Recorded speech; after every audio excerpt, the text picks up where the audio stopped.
good morning students. I am Nilana Sharma, your chemistry teacher. Welcome back to our new channel Gyaniketan online class. Today our lecture number 3 and our heading is solubility of gases in liquid. In this we are going to study about Henry law.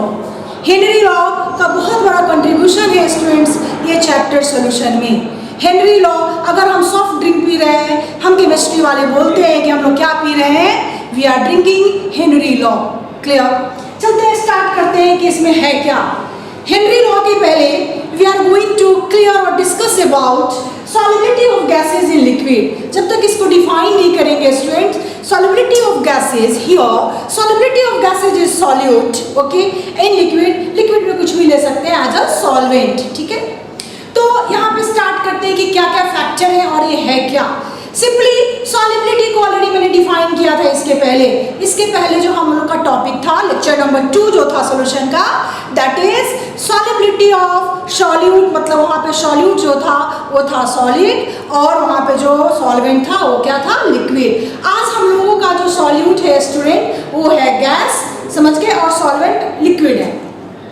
तो यहाँ पे क्या क्या factor इसके लिए हैं, simply एक बार फिर से रिमाइंड कर लेते हैं इसको. व्हाट इज सॉल्युबिलिटी और फैक्टर.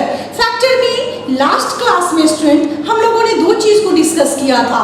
एक क्या था हमारा फैक्टर, टेम्परेचर, और दूसरा फैक्टर क्या था, नेचर. लेकिन ये जो तीसरा फैक्टर है ना, प्रेशर, ये हमारा आज का सारा टॉपिक, सारा एक्सप्लेनेशन और ये हेनरी लॉ डायरेक्टली रिलेटेड है प्रेशर के लिए.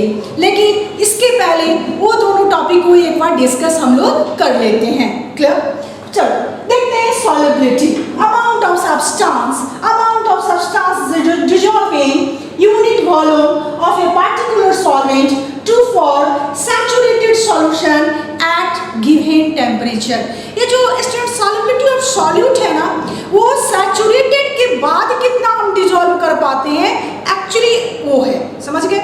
इसको लेकर के बहुत सारे स्टूडेंट कंफ्यूज करते हैं. और देखो हेनरी लॉ भी ना एक टिपिकल पैरट की तरह हम लोगों ने याद कर रखा है, समझ गए. लेकिन हेनरी लॉ ने मॉडिफाइड फॉर्म में इसको चेंज किया था और सारे जो क्वेश्चन है, सारे जो एप्लीकेशन है, सारे जो कांस्टेंट का डेरिवेशन है, वो सेकेंड वाला जो केस जो डिराइव किया है हेनरी, उसी पर डिपेंड है कि आखिर उसने पहला जो रूल दिया था, पहला जो लॉ दिया था, पहला जो डिफिनेशन दिया था, उसको पलट क्यों दिया, वो मैं आपको आगे बताती हूँ. पहले एक बार देख लेते हैं कि है क्या. सॉल्युबिलिटी क्लियर है. फैक्टर में क्या था स्टूडेंट, दो फैक्टर ऑलरेडी लेक्चर नंबर 2 में डिस्कस किए थे. एक था टेम्परेचर और दूसरा था नेचर. नेचर के बारे में एक बार यूनिवर्सल लॉ बताया था, लाइक डिसॉल्व लाइक. मेरी तुम्हारी सबकी फ्रेंडशिप एक जैसे नेचर वाले के साथ ही होता है.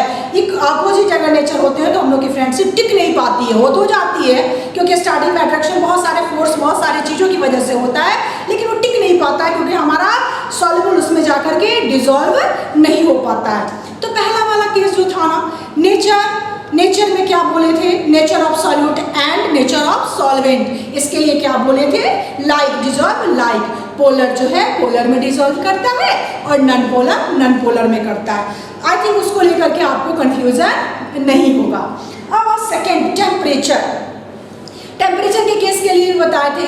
For endothermic reaction temperature increases, solubility increases. For exothermic temperature increases, solubility decreases.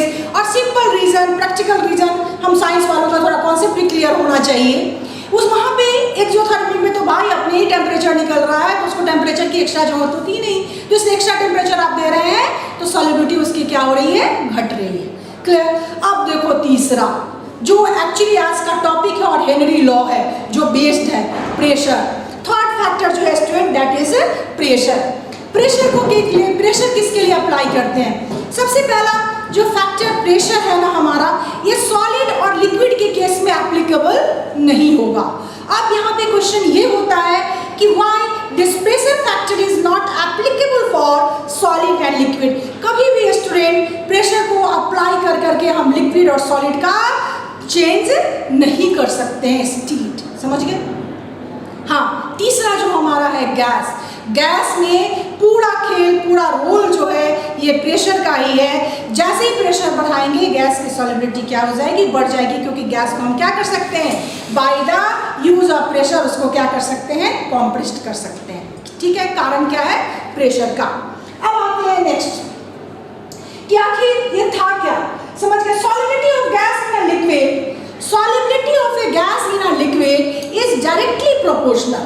Solubility of a gas in a liquid is directly proportional to the partial pressure of the gas above the liquid surface. समझ गए।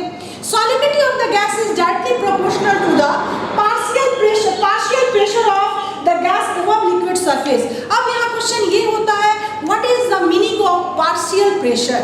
देखो student, किसी भी solution में केवल एक gas तो होते नहीं है, वहां पे क्या होते हैं स्टूडेंट, मिक्सचर ऑफ गैसेज होते हैं। वहां पे क्या होते हैं, मिक्सचर ऑफ गैसेज होते हैं। जैसे एक कंटेनर में अगर एक कंटेनर में अगर एक लिक्विड है, समझ गए, तो उसमें बहुत सारे गैसेज हैं, समझ गए। जैसे मैं यहाँ पे डिफाइन भी किए हुए PO2, PN2, PH2, मतलब pressure, partial pressure of oxygen, partial pressure of hydrogen and partial pressure of nitrogen। तो जिसका ज़्यादा partial pressure होगा उसका डिसोल्यूशन ज़्यादा होगा, इसलिए यहाँ पे वर्ड जो यूज़ किए हैं वो क्या किए हैं, partial pressure। यहाँ तक मुझे नहीं लगता है कंफ्यूजन होगा। ठीक है, अब देखते हैं हेनरी लॉ, समझ गए। हेनरी लॉ सिंपली एक वर्ड में हम लोग क्या कहते हैं, हेनरी लॉ को डिफाइन करते हैं। Solubility of a gas in liquid, solubility of a gas in a liquid is directly proportional. Solubility of a gas in a liquid is directly proportional to the partial pressure of a gas above liquid surface. Directly proportional to the partial pressure of the gas above the liquid solution. अब मैं तुमको clear करूंगी, इसके बाद experiment से बताऊंगी कि आखिर इसको हेनरी ने बाद में इस डिफिनेशन को पलट क्यों दिया, चेंज क्यों कर दिया। और सेकेंड वाला जो चेंज वाला कंडीशन है ना, उसी पे हम लोग इसको वेरीफाई करते हैं, उसी पे हम लोग इसका एप्लीकेशन देते हैं, समझ गए। देखते हैं, according to Henry mole fraction of a gas solubility mole, समझ गए। According to Henry law, Henry बोले थे कि अगर मोल फ्रैक्शन ऑफ गैस, हाँ तो students mole fraction of solute more solubility. Mole fraction of solute का मतलब हुआ स्टूडेंट कि वहाँ पे मास ऑफ सॉल्यूट क्या होनी चाहिए, ज़्यादा, number of moles of solute ज़्यादा होंगे। तो मास ऑफ सॉल्यूट ज़्यादा होगा, number of moles of solute ज़्यादा हो, तो जाहिर है हमारा मोल फ्रैक्शन भी क्या होगा, ज़्यादा होगा। तो क्लियर, तो यहाँ पे मोल fraction of a gas solubility molar gas, ठीक है।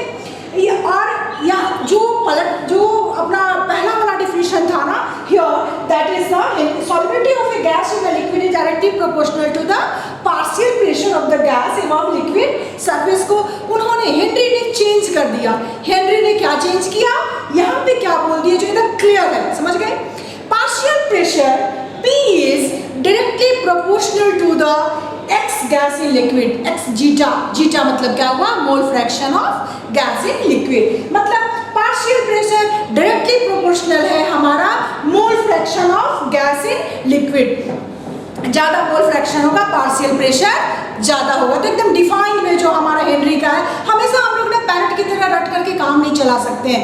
पैरेट की तरह रट करके स्टूडेंट्स हमारे परसेंटेज ज़्यादा आ सकते हैं, हम कंपटीशन क्वालिफाई नहीं कर सकते हैं। एकदम ही this is the universal truth, you always keep in mind कि हमारा कॉन्सेप्ट क्लियर होना चाहिए। जैसे इसके पहले जो डिफिनीशन था, that is the solubility of a gas in liquid directly proportional to the partial pressure of the gas, इसी को उन्होंने टर्न करके क्या बोल दिया, partial pressure of the gas is directly proportional to mole fraction of a gas in a liquid। इसी को दूसरे डिफाइन वे में क्या बोल रहे हैं, partial pressure of gas is directly proportional to the mole fraction of a gas in a liquid, और partial pressure क्या है, वो liquid surface। और इसी को सिंपली दूसरे डिफाइन वे में क्या कहते हैं student, P is equal to KH at mole fraction of gas। यहाँ पे जो KH है ना स्टूडेंट, केज को कहते हैं हेनरी कांस्टेंट। जाहिर है जब वो इतना ज़्यादा एक्सपेरिमेंट किए थे, जब इतना ज़्यादा डिफाइन दे दिए थे, तो कांस्टेंट तो अपने नाम पे रखते ही, पूरी दुनिया नाम के लिए मरती है। तो इन्होंने केज को क्या बोला था, हेनरी कांस्टेंट, और केज की यूनिट क्या होती है, एटीएम बार, समझ गए। नेक्स्ट टॉपिक, नेक्स्ट हमारा जो लेक्चर होगा स्टूडेंट, वो होगा व्हाट इज हेनरी कांस्टेंट किस पे एप्लीकेबल है, और दूसरा application of Henry law. Application Henry law का बड़ा इंटरेस्टिंग है। हमारे सी ड्राइवर जो ऑक्सीजन सिलेंडर लेते हैं स्टूडेंट, वो हमारा हेनरी का ही दिया हुआ कॉन्सेप्ट है। आज जो हम कोल्ड ड्रिंक्स पीते हैं, फर्स्ट टाइम जो बटन को ओपन करके पीते हैं और सेकंड टाइम उसी बटन को फ्रीज में रख के पीते हैं, तो आखिर उसका टेस्ट क्यों चेंज हो रहा है, ये डिफाइन करने वाला भी हमारा ये हेनरी ही था। समझ गए? तो नेक्स्ट लेक्चर में हम लोग उसको एप्लीकेशन और हेनरी कांस्टेंट को डिफाइंड वे में पढ़ेंगे।